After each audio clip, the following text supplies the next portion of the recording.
Welcome back மக்களே. நான் உங்களின் எம்எச்ஐ. எல்லோரும் எப்படி இருக்கீங்க? இறைவனோட அருளால் கண்டிப்பாக எல்லோரும் நல்லா இருப்பீங்க.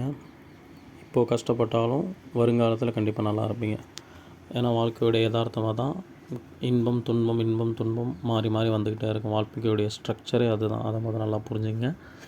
இப்போது இந்த இமேஜ் எதுக்கு நான் போட்டு இப்போ வீடியோ போடுறோம் அப்படின்னா, இப்போ நிறைய பேர் சொல்லிக்கிட்டு இருக்காங்க மைவி 3 ஆர்ட்ஸுடைய கேஸ் போய்கிட்டுருக்கு, பெயில் கிடைக்கல எம்டிக்கு. ஆக்சுவலாக எம்டிக்கு இல்லை, நேற்று கேஸுடைய ஸ்டேட்டஸ் நான் சொல்லிடுறேன். நேற்று நம்ம விஜயராகவன் சார் என்ன ஆனார், யூடியூப் சேனல்லாம் ப்ரைவேட் போட்டார், அன்பார்ந்த சேனல் என்ன ஆச்சு, அது சம்மந்தமான கொஸ்டின்ஸ் நிறைய பேருக்கு இருக்கும். ஏன் எல்லாரோட வீடியோவும் ப்ரைவேட்டில் போட்டார், நல்லா பேசிகிட்டு இருந்தார் மைவி 3 ஆர்ட்ஸுக்கு சப்போர்ட்டாக, எக்ஸ்பவுண்டர் ஏன் இப்போ அவர் எதுவும் பேசுகிறதில்ல அப்படின்ட்டு எல்லாரும் கேட்டுட்டு இருந்தீங்க. அதற்கான தெளிவான உண்மையான விளக்கம் தான் நேற்று தான் நமக்கு கிடச்சிது. அவரை அவருக்கு கொடுக்கப்பட்ட அந்த போலியான பட்டம் சம்மந்தமான கேஸுக்கு அவர் மேலே கேஸ் ஃபைல் பண்ணியிருக்கனால அதற்கு அவர் பெயிலுக்கு அப்ளை பண்ணி கிடச்சி நேற்று அவருக்கு லாஸ்ட்டு ஹியரிங். சரிங்களா? அந்த ஹியரிங்னால தான் அவர் எந்த விதமான சோஷியல் ஆக்டிவிட்டீஸ் பண்ணக்கூடாதுங்கிறதுனால இவ்வளோ காலமாக எதுவும் எந்த விதமான வீடியோவும் பண்ணாமல் இருந்தார். நேற்று நடந்த ஹியரிங்கில் என்ன சொல்லியிருக்காங்க அப்படின்னா, விசாரிச்சுட்டு சொல்கிறோம் அப்படின்ட்டு அவருடைய கேஸையும் தள்ளி போட்டிருக்காங்க. வரக்கூடிய 15ஆம் தேதி தள்ளி போட்டிருக்காங்க. எஸ்பி விஜயராகவன் சார், அவர் குருஜி என்று சொல்லப்படக்கூடிய அவருடைய கேஸுடைய ஸ்டேட்டஸ் இது. சரிங்களா? அப்புறம் நம்முடைய எம்டி சக்தியானந்த் சாரோடைய நிலைமை என்னாச்சு அப்படின்னா, அவருக்கு நேற்று எந்த விதமான ஹியரிங் இல்லை. நேற்று எல்லோரும் ப்ரே பண்ணுங்கள் அப்படின்னு சொன்னது இந்த குருஜி அவங்களுடைய கேஸ் ஹியரிங் ஏபி கிடச்சிடணும் அப்படிங்கிறதுக்காக தான். கிடச்சா கூட அவர் நமக்கு அவர் எக்ஸ்பவுண்டராக இருக்கிறதுனால அவர் சார்ஜ் எடுத்து பேமெண்ட் போகிறதுக்கான பாசிபிலிட்டிஸ் இருக்கும், வீடியோ போகிறதுக்கான பாசிபிலிட்டிஸ் இருக்கும் அப்படின்றதுக்காக தான் சொல்லியிருந்தாங்க. அது துரதிர்ஷ்டவசமாக நேற்று அந்த ஹியரிங்கில் கிடைக்கல. வரக்கூடிய 15ஆம் தேதி இதை தள்ளி வச்சுருக்காங்க. அது ஒரு பக்கம் இருக்கட்டும். நெக்ஸ்ட்டு நம்ம சக்தியானந்த் சார் எம்டி என்ன ஆச்சுன்னா, அவருடைய ஹியரிங் அநேகமாக வியாழன் வெள்ளி இன்னை அல்லது நாளை, இந்த 2 நாளுக்குள்ளே கன்ஃபார்மாக தெரிஞ்சிடும். இந்த வாரத்துக்குள்ளே நமக்கு அவர் வீடியோவில் என்ன எப்படி பேமெண்ட் போட போகிறோம் அப்படிங்கிற டீட்டெயிலை கிறிஸ்டல் கிளியராக சொல்லுவார் அப்படிங்கிற பற்றி சொல்லியிருக்காங்க. சரிங்களா? அப்புறம் இந்த ஃபோட்டோ காட்டினதுக்கான ரீசன் என்ன அப்படின்னா, நிறைய பேர் சில பேருடைய தூண்டுதல்களால் ஒவ்வொரு மாவட்டத்துக்குமே பல நபர்களை தூண்டி மைவி 3 ஆர்ட்ஸில் இனிமேல் பணம் வராது, கேஸ் கொடுங்க அப்படின்னு சொல்லிக்கிட்டு இருக்கிறதாக ஒரு தகவல் வந்திருக்கு. ஆட்களை ஒன்று திரட்டணும்னு ஆல்ரெடி இருக்கிற போட்ட போலி கேஸுக்கே ஜாமீன் முன் ஜாமீன் அது இதுன்னு அழிஞ்சிருக்கிறதுனால தான் பேமெண்ட் டிலே ஆகுதுங்கிறது உங்கள் எல்லாருக்குமே தெரியும். சம்மந்தம் இல்லாத கேஸெல்லாம் போட்டு. ஆனால் கம்பெனி சைடு லீகலாக பார்த்தா அப்படின்னா கம்பெனியை ஒன்றுமே பண்ண முடியாது. இப்போ கம்பெனியில் உள்ள ஒன்று நல்லா தெரிஞ்சுங்க, அத்தனை உறுப்பினர்களுமே புரியுதுங்களா, கம்பெனியில் ஜாயின் பண்ண, கம்பெனியில் அந்த பர்ச்சேஸ் பண்ணி பிளான் எடுத்த அத்தனை உறுப்பினர்களையும் சேர்ந்து பெட்டிஷன் போட்டால் கூட கம்பெனியை மூட முடியாது. ஏன் அப்படின்னா அவங்க தெளிவாக அவங்களுடைய பிளான் ஆரம்பத்துலேன்னு இருக்குது. எந்த விதத்துலையும் உறுப்பினர்களாலேயோ யாராலேயும் கம்பெனிக்கு பாதிப்பு வரக்கூடாது, காலம் ஃபுல்லாக கம்பெனி நடத்தணும் அப்படின்ற இன்டென்ஷனில் பேக்கேஜாக தான் வச்சுருக்காங்க. சரிங்களா? இங்கே டெபாசிட்டுங்கிறது கிடையாது, இன்வெஸ்ட்மெண்ட் அப்படிங்கிறது கிடையாது. நீங்கள் ஆயுர்வேதிக் கேப்சூல்ஸாக நான் பர்ச்சேஸ் பண்ணிங்கன்னா அதுக்கான பொருளை உங்களுக்கு அப்போவே முடிஞ்சிடும். எக்ஸ்ட்ரா கொடுக்குறது உங்களுக்கு அதிகப்படியான வருமானம். அது கம்பெனியுடைய மார்க்கெட்டிங் ஸ்ட்ராட்டஜி, கம்பெனியுடைய டெவலப்மெண்ட்ஸுக்காக. சரிங்களா? ஒரு விளம்பரத்துறைக்கு கம்பெனியை விளம்பரப்படுத்துறதுக்கு கம்பெனிக்கு செலவழிக்கக்கூடிய பணத்தை அந்த கம்பெனியில் இருக்கக்கூடிய உறுப்பினர்களுக்கு கொடுத்து வேலை வாங்குறது. அதற்காக வேண்டி தான் அந்த பேக்கேஜ் வச்சுருக்கப்படுறதே. சரிங்களா? அதுதான் கம்பெனியுடைய கம்பெனியுடைய வளர்ச்சியுடைய மிகப்பெரிய ஸ்ட்ரென்த்தும் அதுதான் அப்படின்னு கம்பெனிக்கு நல்லாவே தெரியும். இன்னும் சில பேர் சொல்கிறாங்க இது மணி ரொட்டேஷன் கம்பெனி அப்படின்ட்டு. முதல்ல இந்த உலகத்தை பொறுத்த வரைக்கும் ஒன்று தெரிஞ்சுங்க, ஆதி காலத்தில் இருந்தது என்ன விஷயம் அப்படின்னா பண்டமாற்று முறை. ஒருத்தர்கிட்ட ஒரு பொருள் இருக்கும், இன்னொருத்தர்கிட்ட இன்னும் வேறு ஒரு பொருள் இருக்கும். உதாரணமாக ஒருத்தர்கிட்ட நிறையா அரிசி இருக்கும், இன்னொருத்தர்கிட்ட நிறையா கோதுமை இருக்கும். இப்போ அரிசியில் ஒரு பங்கு கொடுத்துட்டு ஒரு பங்கு கோதுமை வாங்கிப்பார், இவருக்கு தேவை. இப்போ இதுதான் ஆரம்ப காலத்தோட நடைமுறையாக இருந்துச்சு. இது காலப்போக்கில் என்னது, ஒரு எல்லா நேரத்துலையும் அந்த மாதிரி கோதுமை எல்லா இடத்துலையும் அரிசியை தூக்கிட்டு போயிட்டுருக்க முடியாதுல்ல, எல்லாருக்கும் அரிசி தேவைப்படும் தெரியாது, எல்லா நேரத்துலையும் தேவைப்படும் தெரியாது. ஸோ அந்த ஒரு கட்டமைப்பை கொண்டு வரணும் என்பதற்காக தான் பணம் அப்படிங்கிற ஒரு விஷயம் அப்படிங்கிறது உள்ளே வந்துச்சு. சரிங்களா? இப்போ இந்த பணத்தை ஒருத்தர்கிட்ட நம்ம கொடுத்து அதிகப்படியாக எனக்கு நீங்கள் பணம் கொடுங்க, ஒரு குறிப்பிட்ட பர்சன்டேஜ் அதிகப்படுத்தி வாங்குறது அப்படிங்கிறது தான் வட்டி. ஆனால் ஒருத்தர்கிட்ட நம்ம பணம் கொடுத்துட்டு ஒரு பொருளை வாங்கிட்டோம் அப்படின்னா அது வந்து அந்த பணம் வந்து பொருளாக மாறிடுச்சு.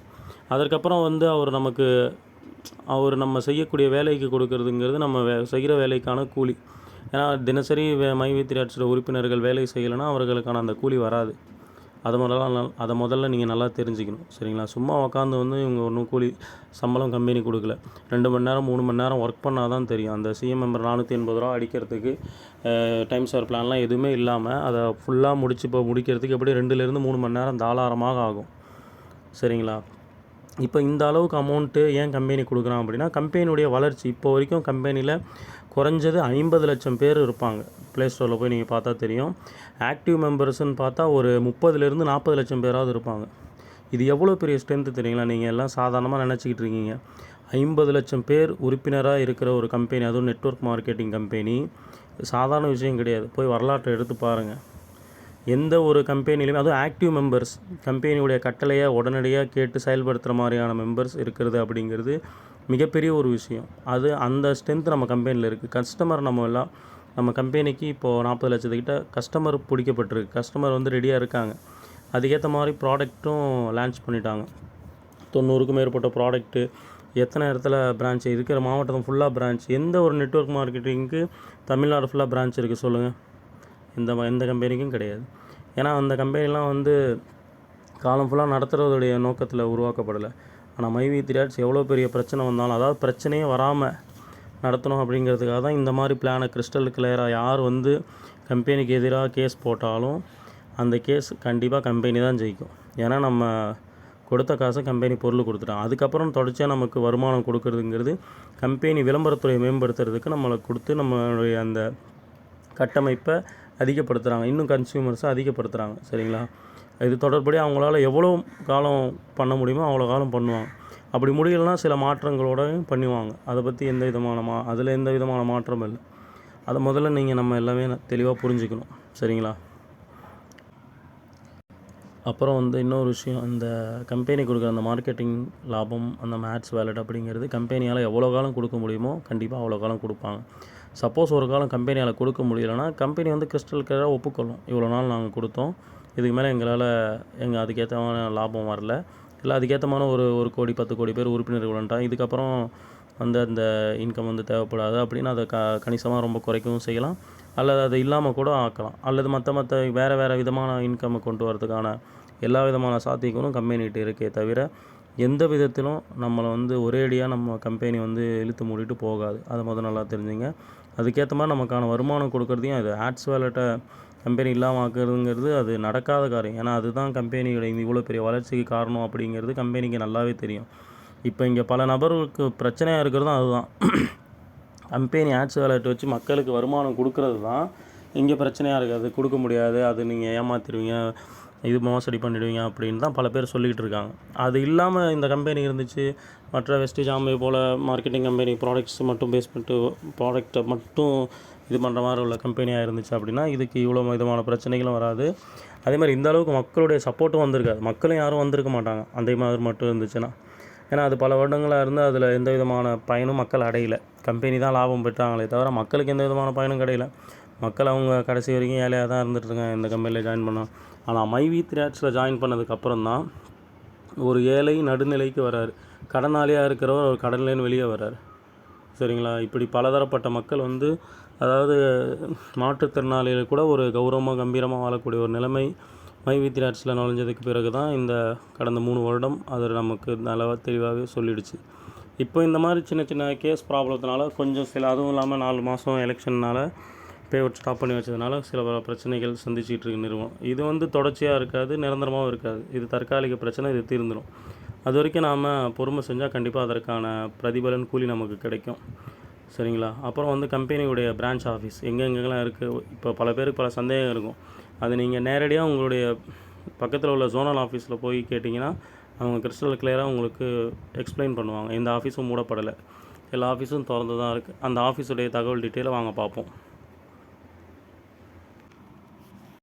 பாருங்கள் ஃப்ரெண்ட்ஸ், விசாரா மார்க்கெட்டிங் மதுரை, இண்டிமெக் மார்க்கெட்டிங் தேனி, மின்போ, சிவகாசி, ஜன்லு திருநெல்வேலி, ஹெம்ரான் நாகர்கோயில், தான்சி தென்காசி, காங்கோட் ராம்நாத், ஷேவாக் தூத்துக்குடின், ரிக்ஸோன் திருச்சி, வெஸ்கியூ கும்பகோணம், லண்டர் திண்டுக்கல், நட்சிவ் திருச்செங்கோடு, எல்ராஸ் ஈரோடு, சுக்மர் சத்தியமங்கலம், மைவி த்ரெட்ஸ் மார்க்கெட்டிங் திருப்பூர், நியாட்டல் மார்க்கெட்டிங் பொள்ளாச்சி.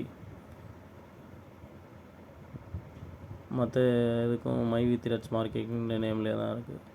கோயம்புத்தூரில் தான் கோயம்புத்தூரில் இருக்க எல்லாம் வந்து மைவி த்ரெட்ஸ் மார்க்கெட்டிங் தான்.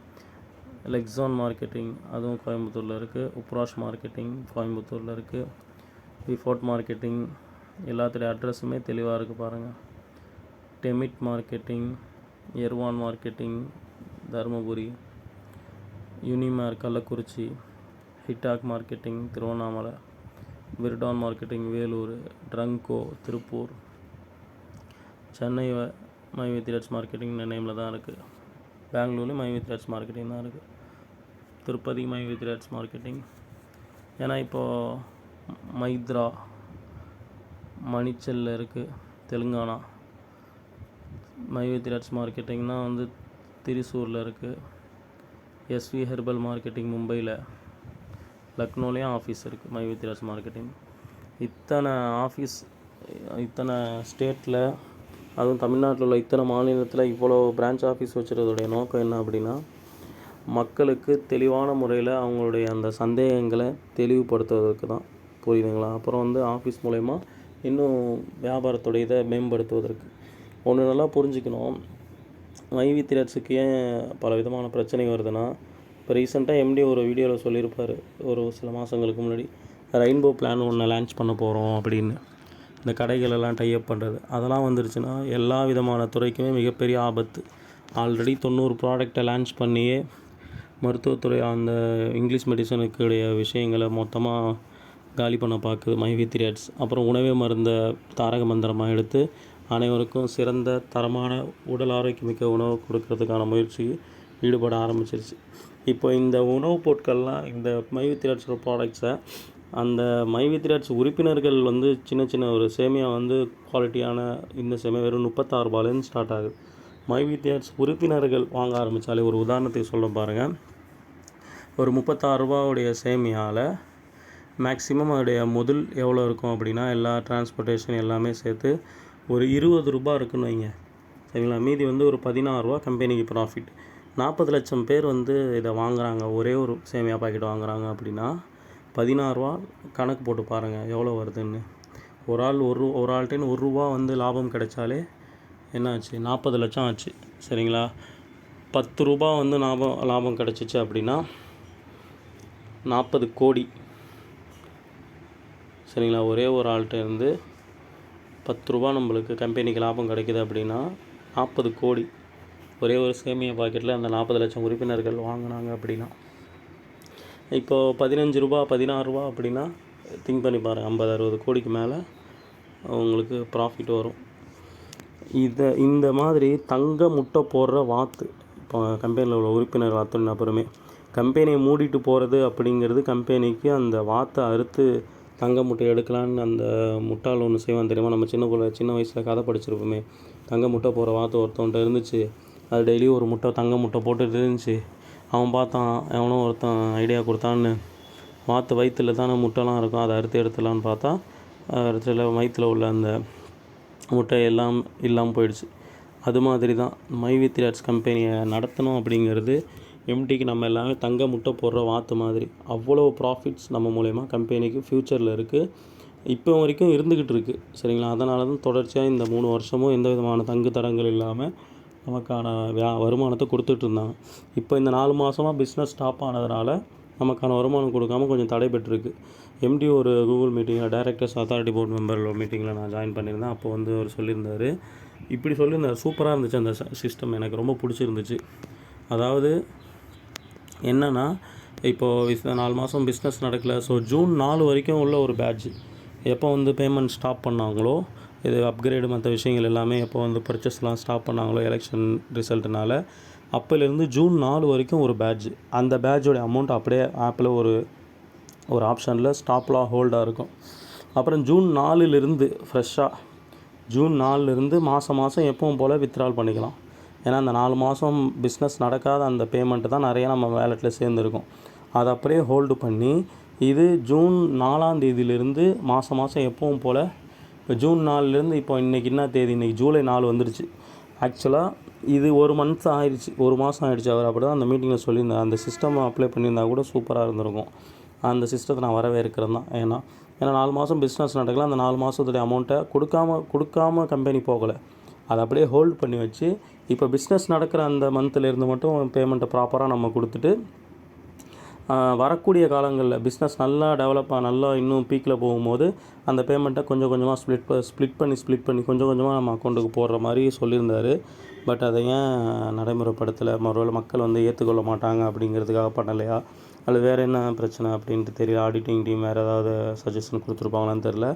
அதை அப்ளை பண்ணியிருந்தால் கூட ரொம்ப சிறப்பாக இருந்திருக்கும். இந்த ஹியரிங் முடிஞ்சு அந்த ஜூன் 4லேருந்து இப்போ வரைக்கும் ஒரு 1 மந்த்தை கன்சிடர் பண்ணி அதுலேருந்து எல்லாேருக்கும் பேமெண்ட் போட ஸ்டார்ட் பண்ணி அந்த ஓல்டு பெண்டிங் பேமெண்ட்டெல்லாம் வந்து எப்போ பிஸ்னஸ் நல்லா நடக்குதோ அப்போ கொஞ்சம் கொஞ்சமாக ஸ்ப்ளிட் பண்ணி போட்டால் கூட ஓகே தான். இதையும் நான் மைவித்ராஜ் நிறுவனத்துக்கு என்னுடைய கோரிக்கையை வைக்கிறேன்.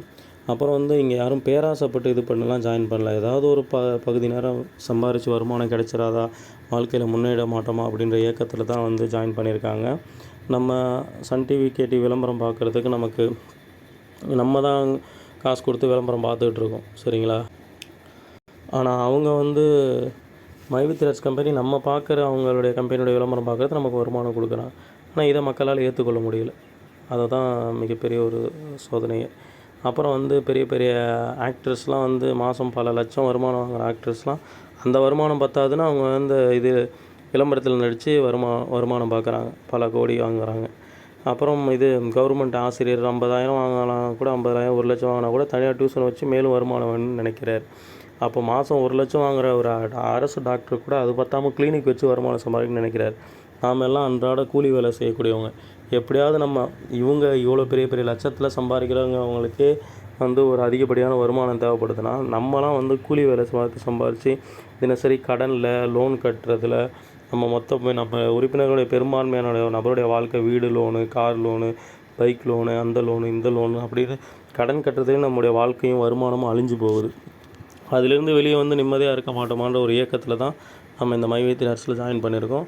ஸோ கண்டிப்பாக மைவித்ராஜ் நிறுவனம் எந்த விதத்திலும் நம்மளை விட்டுட்டு ஓடி போகிற நிறுவனம் கிடையாது அப்படிங்கிறது நீங்கள் எல்லாம் உங்கள் மனசில் ஆழப்பதிய வச்சிங்க.